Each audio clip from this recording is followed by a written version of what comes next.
Humans were the space orcs, because frankly humans did not give a __. Steven Simmons crouched in the cramped cargo hold of the sleek Lorian ship, eyes narrowed as he inspected each lethal weapon in his arsenal: heavy rifles, blades, frags, killing tools honed for one purpose: spilling rivers of enemy blood. He flicked open his combat knife, running a thumb along its razor edge. This mission had to succeed, or humanity was screwed big time. The Lorian could wipe them out. Without that weapon, he tried to push down the disgust churning in his gut, working with aliens that butchered entire human colonies, that ripped living people apart in their clawed hands. Bile rose in his throat, but the cold equations remained: help them, or humanity dies. Steven had seen too many good men and women die in agony at the hands of Lorian. He was damn sure going to even the score, and then some. His mentor's mantra echoed in his head: make the enemy bleed. Oh, he'd make them bleed, all right. He slid the razor-edged knife back into its sheath. The cargo bay door hissed open. Jackson ducked through. Yellowish eyes narrowed. The Lorian operative radiated disdain, towering over Steven with his elongated frame and bony head. RGs, but there was caution too. Even scorn couldn't hide the fear of what humans could do. You understand the parameters, Simmons? Jackson hissed. Professor Zoltan must survive along with the prototype. You, on the other hand, are an acceptable loss. If detection is imminent, your life is forfeit to ensure success. Are we clear? Steven met Jackson's eyes with a hard glare. He gave a single sharp nod. Message received. Loud and clear. He was a meat shield cannon fodder for the squishy science puke. Fine. They always underestimated humans, thought they were stupid apes. He'd show them just how wrong they were. The Lorian's lip curled, but he said nothing else. He turned on his heel and stalked out the door, sealing behind in him with a pneumatic hiss. Steven looked back down at his weapons. Almost time. His hands were steady as he made his final checks. Failure was not an option. Humanity was depending on him. He had to get that weapon, that scientist, and get out in one piece. And if he had to carve a bloody path through every single Lorian in that facility to do it well, then that suited him just fine. He thumbed the edge of his knife again, then sheathed it at his belt. Time to go to work. Time to show them why humans were the monster under the bed, the thing that made even hardened Lorians shiver. They wanted space orcs. He'd give them a goddamn space orc. The Lorian stealth ship knifed through the dark sky, its aerodynamic curves and black hull rendering it nearly invisible against the night. It descended smoothly, landing gear extending as it touched down in a small jungle. Clearing the ship's hatch hissed open, and Steven emerged, his advanced nanoweave fatigues already shifting color and pattern to match the dense foliage around them. Jackson followed his elongated form, moving with a predator's grace. Despite his bulk, they set through the undergrowth. Jackson in the lead. The jungle pressed in around them, a living wall of heat, humidity, and grasping vines. Insects buzzed incessantly, and unseen creatures rustled the broad leaves. Jackson pushed forward, but his movements grew sluggish, his breath coming in sharp hisses. The environment was taking its toll, but Steven barely noticed the oppressive conditions. His body, long ago honed into a lethal instrument that ignored discomfort and fatigue. After hours of grueling progress, they halted at the tree line. Beyond lay their target, a sprawling Lorian research base, bristling with defenses and armed troops. Jackson produced a small hollow projector, its blue light illuminating his angular features as he pulled up the facility schematic. There, he pointed a clawed finger. The waste disposal chute, lowest security, automated defenses being explained to cover your entry. Go quickly. Steven clasped Jackson's arm, a rush of grudging respect displacing his instinctive trust. Then he turned and sprinted for the compound wall, leaving the Lorian to face the converging soldiers. As he neared the chute, a hulking form emerged from the smoke, an armored Lorian commando plasma rifle held ready. Steven didn't hesitate. He couldn't use his firearms. The noise would draw too much attention. Instead, he clenched his fist and prepared to engage in hand-to-hand combat. Decades of training and brutal experience surging to the fore. He would defeat this guard, infiltrate the facility, secure Xylo and the prototype. Because he had to, because he was human. And when pushed to the brink, when failure was not an option, there was nothing humans couldn't do. Steven launched himself at the Lorian commander with blinding speed, his hands a lethal blur. His muscular arm snaked around the guard's neck, clamping down in a choke hold. His other hand smothered the Lorian's mouth, cutting off any chance of crying out. The commando thrashed and clawed, but Steven's gene-forged strength quickly overwhelmed him. The guard went limp. Steven dragged the unconscious Lorian into the shadows and stripped off his armor. He donned it himself, the advanced suit auto-adjusting to his frame. Alarms blurred as the armor's biometrics detected an UN-authorized wearer. Unfazed, Steven pried open a control panel and ripped out a fistful of wires. His fingers flew, splicing and reconnecting with practiced efficiency. The alarms fell silent. He was in He slipped into the waste chute and plummeted down into the bowels of the facility. Halfway through his controlled descent, the stolen armor's comms burst to life. A panicked Lorian voice crackled through the static. "What's his state?" Another voice demanded. 12.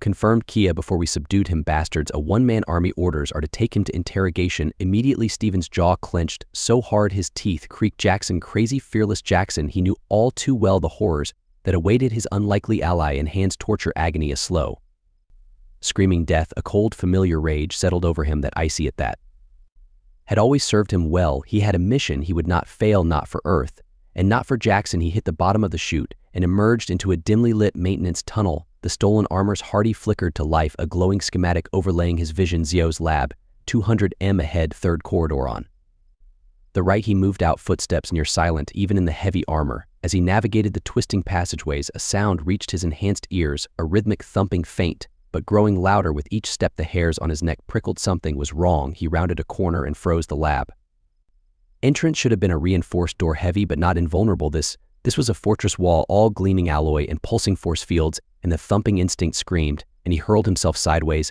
Just as the door exploded outward, shrapnel shrieked past his head, embedding in the walls, ears ringing. He rolled to his feet, rifles snapping up, and froze. Through the smoking wreckage stepped a nightmare-made flesh, towering insectile chitin, an Ior, and far too many legs. Compound eyes swiveled, locking onto him with malevolent intelligence. The monster reared up to its full height, mandibles clashing, and it spoke the words grating and vile in its alien mo. Stephen's grip tightened on his rifle, his breath slow and controlled. This was it, do or die, no choice, no retreat, no surrender. Stephen's eyes widened as the cargo reared up, its Kittis plat sliding over bulging Genin sculpted muscles. He knew in an instant this was no mere guard beast. This was a Lorian bioweapon engineered for one purpose: slaw water. The cargo lunged, scythe-like claws ripping through reinforced steel like tissue paper. Stephen hurled himself sideways, feeling the rush of displaced air. As the razor edges hissed past, he rolled to his feet and sprinted the creature's thunderous strides, shaking the corridor behind him. His mind raced as he hurtled around a corner. He couldn't fight this thing head-on. It was too strong, too fast. Then his eyes fell on a sign: danger, high voltage. A desperate plan formed. Stephen skidded to a halt by the power conduit servos in his stolen armor, whining. At the abrupt stop, the cargo, unable to corner US, sharply crashed into the far wall, but it recovered instantly. Mandibles spread in a screech of rage. It barreled towards him. Stephen ripped the panel off the conduit housing, exposing a snarl of crackling wires. The Kargoth loomed over him, claws raised for a killing blow. Stephen dropped flat on his back and thrust the sparking cables into its thorax. With a defiant roar, the effect was instant and devastating. Electricity surged through the cargo, its metal-laced exoskeleton conducting the current into its very core. It spasmed grotesquely, smoke pouring from its mouthparts as it cooked from within. Stephen held on, gritting his teeth, as energy arced over him, scorching his armor, searing his skin. The stench of charred flesh choked the air. With a final guttural rattle, the cargo collapsed, shaking. Stephen hauled himself upright, gagging on the oily smoke billowing from the corpse. His hands were blackened, agony lancing up his arms. But there was no time to recover. He had to move. Grimacing, he scooped up his rifle and staggered to the blasted open door. The cargo had emerged from what he saw within, turned. His stomach. Tanks lined the walls, each containing a Kargoth in various stages of development. Some were embryonic horrors, others nearly fully formed. A cold certainty settled in Stephen's gut. The Lorien were breeding these monstrosities, weaponizing them. His jaw tightened. He unslung a plasma grenade from his belt, armed it, and lobbed it into the nightmarish laboratory. The explosion shook the floor, heat washing over him as he shielded his face. When the smoke cleared, the room was an inferno of shattered tanks and bubbling jellied flesh. Breathing hard, Stephen checked his mission timer and cursed he was running. His eyes fell on a sign: danger, high voltage. A desperate plan formed. Stephen skidded to a halt by the power conduit servos in his stolen armor, whining. At the abrupt stop, the cargo, unable to corner US, sharply crashed into the far wall, but it recovered instantly. Mandibles spread in a screech of rage. It barreled towards him. Stephen ripped the panel off the conduit housing, exposing a snarl of crackling wires. The Kargoth loomed over him, claws raised for a killing blow. Stephen dropped flat on his back and thrust the sparking cables into its thorax. With a defiant roar, the effect was instant and devastating. Electricity surged through the cargo, its metal-laced exoskeleton conducting the current into its very core. It spasmed grotesquely, smoke pouring from its mouthparts as it cooked from within. Stephen held on, gritting his teeth, as energy arced over him, scorching his armor, searing his skin. The stench of charred flesh choked the air. With a Out of time, Xylo, the prototype, he had to reach them. He forged ahead, dread coiling in his stomach. At what other horrors the Lorian might have created, the door to Zio's lab loomed before him, a massive blast shield blocking his path. Pulling a breaching charge from his kit, Steve slapped it onto the E barrier and dove for cover. The shaped charge blew inward, shrapnel pinging off his armor. He charged through the smoke rifle up, and scanning for hostiles. Zio's eyes met Stephen wide and pleading. In that moment, Stephen knew his mission had changed. There would be no extraction, no escape. There was only one course left to him, one final duty to perform, one last sacrifice. He raised his rifle and fired. The cargo corpse still smoldered as Stephen charged into the ruined lab rifle. At the ready, the sight that greeted him stole his breath. Bodies lay strewn about, ripped asunder by massive claws. Amidst the carnage stood Dr. Xylo, his once pristine lab coat now drenched crimson. He clutched a sleek device to his chest, the prototype weapon. Zio's compound eyes widened in terror. He stumbled back, stammering in broken English, "No hurt, I surrender." Stephen lowered his rifle a fraction. Maybe the scientist would cooperate. He took a step forward, reaching for the device. Suddenly, a shimmering force field sprang up around Xylo. The Lorian's demeanor transformed, fear replaced by triumphant cruelty. "Foolish tyrann," he sneered, "you think I'd hand over my greatest creation so easily?" He pressed a button on the device. A dozen heavily armed commandos cloaked around the lab, weapons trained on Stephen. Outnumbered and outgunned, he slowly raised his hands. His mind raced, seeking any advantage. Zio's mandibles clacked as he gloated, "I knew of your infiltration from the start. Your ally Jackson's capture, merely bait for our trap." Cold rage spiked in Stephen's gut. It had all been for nothing. Jackson's sacrifice in vain. The commandos advanced, moving to apprehend him. Desperation and fury coalesced into reckless action. Stephen lunged, slamming his armored fist against Zio's force field. To everyone's shock, he passed through unharmed, the Lorian armor and his gene-forged physiology negating the barrier before Xylo could react. Stephen wrenched the prototype from his grasp. He kicked the spindly scientist aside and activated the weapon. A pulse of scintillating energy washed over the commandos. Then the inconceivable, the Lorians began to shrink, their alarmed cries rising in pitch until they were insect-sized. Xylo cowered in a corner, now no larger than a mouse. He squeaked in terror as Stephen's shadow fell over him. Stephen scooped up the miniaturized scientist. In one hand, he slung the prototype over his shoulder, allowing himself a wolf's grin. Alarm shrilled through the facility as he strode from the lab. Lorian force is converging on his position. The waste chute loomed ahead, his path to escape. Stephen charged forward, crushing mini commandos underfoot. With each thudding step, plasma bolts wind past as snipers opened fire from catwalks above. He jined and juked Lorian armor, absorbing glancing hits. His blood sang with the thrill of combat, of the impossible odds. Xylo squealed and tumbled in his grip. A hulking commando loomed ahead, a mountain of armor and muscle. Stephen didn't break stride. He raised the prototype and fired. The commando shrank to action figure size. In a heartbeat, Stephen drop kicked him across the corridor. At last, the waste chute he leapt, seizing a protruding rung. Plasma seared the air as he heaved himself upward. Hand over hand, he climbed the duct, trembling under the impact of weapons fire. Xylo writhed in his grip. Stephen squeezed, just shy of crushing him entirely. "Settle down, Doc," he growled. "You're my ticket out of here. And if your gizmo does what I think, the key to humanity's salvation." The Lorian fell still, bay eyes wide with fear. Stephen's climb never slowed. He had what he came for, the weapon and its creator. Now he just had to survive long enough to bring them home. Plasma sizzled the air. A near miss. Stephen beat his teeth in an R's smile. The Lorian wanted to fight. He'd give them a war. He'd show them what it meant to be human, to spit defiance in the face of annihilation. His muscles burned, his armor smoked, but he would not stop. He could not stop. Earth depended on him. Jackson depended on him. Stephen's muscles burned as he clambered up the waste chute. Every heartbeat pounded in his ears, his breath coming in ragged gasps. He felt the tiny weight of Dr. Xylo secured in his armor compartment, the key to humanity's survival. Suddenly, a deep rumble shook the chute. Dread pulled in Stephen's gut. He glanced down, eyes widening in horror. A torrent of viscous green liquid surged up the shaft, eating through metal and plastic, hissing and spitting. The self-destruct fail-safe __. Stephen snarled. He scrabbled upward, fingers denting the rungs, boots slipping on the slick surface. The tide of corrosive death lapped at his heels, the acrid stench burning his nostrils. With a final heave, Stephen launched himself from the chute mouth. He hit the ground, rolling, the sizzling liquid erupting behind him. In a deadly gear, droplets splattered his armor, wisps of smoke rising as it ate through the outer layers. Alarm shrieked, a discordant chorus of impending doom. Stephen surged to his feet and sprinted for the perimeter wall. Lorian troops boiled from every crevice, plasma rifles crackling as they opened fire. Energy hissed past Stephen's head, scorching the air. He jined and woe snapped, firing the prototype weapon from his hip. The Lorian, hit by the lambent beams, instantly shrank, their agonized screams spiraling up in pitch. But they didn't just shrink. To Steven's amazement, they seemed to destabilize at the molecular level, dissolving into puddles of churning protoplasm. Helm-Norian attack shuttle swooped down, hovering at the perimeter its ramp. Lowered, disgorging a flank of heavily armed shock troopers, Steven skidded to a halt, leveling the prototype. He held his breath, whispered a prayer to any god that might be listening, and fired. The beam struck the shuttle dead center. In a blink it shrank to the size of a child's toy, crashing to the earth. The troops tumbled out like confused ants from a kicked nest. Steven dashed forward, snatching up the miniaturized shuttle. As he voled the perimeter wall, plasma bolts stitched the ground at his heels. The jungle ahead, a tangle of salvation and dread. He plunged into the foliage, vines and branches whipping at his face. The shouts and weapons fire faded behind him, swallowed by the oppressive green.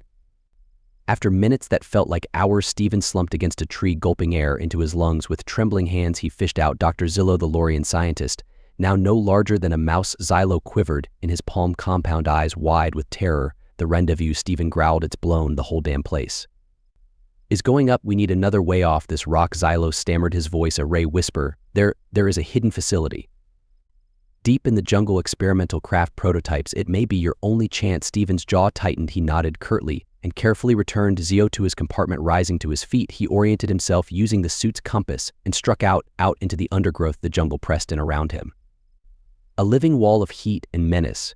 But Steven pushed forward, his steps never faltering. He had the weapon, he had the key to its creation, and he had a sliver of hope shining like a beacon in the darkness. He would find that facility, he would find a way off this world, and he would complete his mission.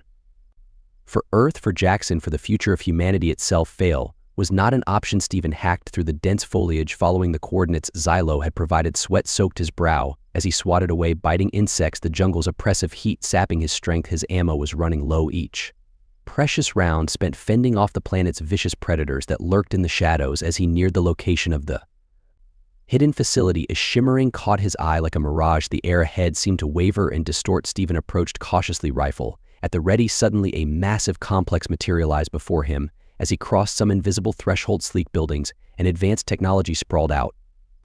Concealed within the jungle's depths, alarms blared, and Steven dove for cover as a patrol of Lorian guards emerged from the main structure. He watched as they passed through the cloaking field, a faint shimmer surrounding each guard as a device on their wrists glowed. Seeing an opportunity, Steven crept forward. As a lone sentry neared his position, in a blur of motion he sprang out, clamping a hand over the Lorian's mouth and dragging him into the undergrowth. A quick blow to the head, and the guard fell limp. Steven stripped the cloaking device from the unconscious Lorian's wrist and attached it to his own. With a deep breath he stepped out, passing through the field undetected. Following Zio's whispered directions, Steven wove through the complex, sticking to shadows. Patrols crisscrossed the corridors, but the wrist device worked flawlessly, shielding him from sight. At last he reached the hangar bay doors. They slid open, and Steven's eyes widened. An array of sleek, deadly ships filled the cavernous space, each appearing more lethal than the last. His gaze settled on a smaller craft in the rear, its lines screaming speed and stealth, the perfect escape vehicle.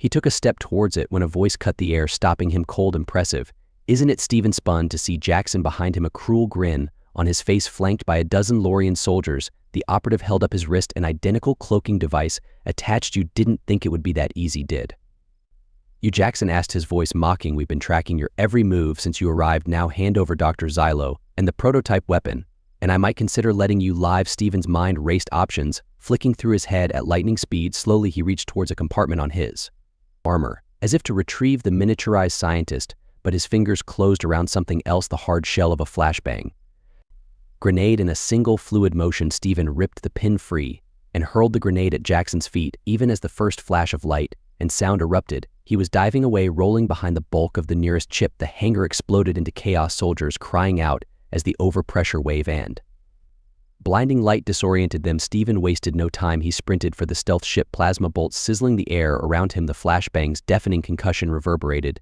through the hangar. Steven hurled himself into motion, sprinting flat out for the stealth ship as disoriented Lawrence fired.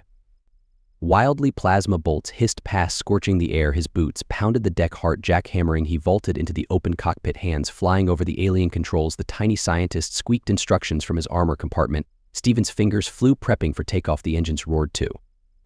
Life plasma peppered the hull. Lorian troops converging. Hang on, Steven wrenched the controls. The ship leapt forward, G-forces slamming him back. They rocketed out of His eyes fell on a sign danger high voltage, a desperate plan formed. Stephen skidded to a halt by the power conduit servos in his stolen armor whining. At the abrupt stop, the cargo, unable to corner US, sharply crashed into the far wall, but it recovered instantly. Mandibles spread in a screech of rage. It barreled towards him. Stephen ripped the panel off the conduit housing, exposing a snarl of crackling wires. The Goth loomed over him, claws raised for a killing blow. Stephen dropped flat on his back and thrust the sparking cables into its thorax. With a defiant roar, the effect was instant and devastating. Electricity surged through the cargo, its metal-laced exoskeleton conducting the current into its very core. It spasmed grotesquely, smoke pouring from its mouthparts as it cooked from within. Stephen held on, gritting his teeth, as energy arced over him, scorching his armor, searing his skin.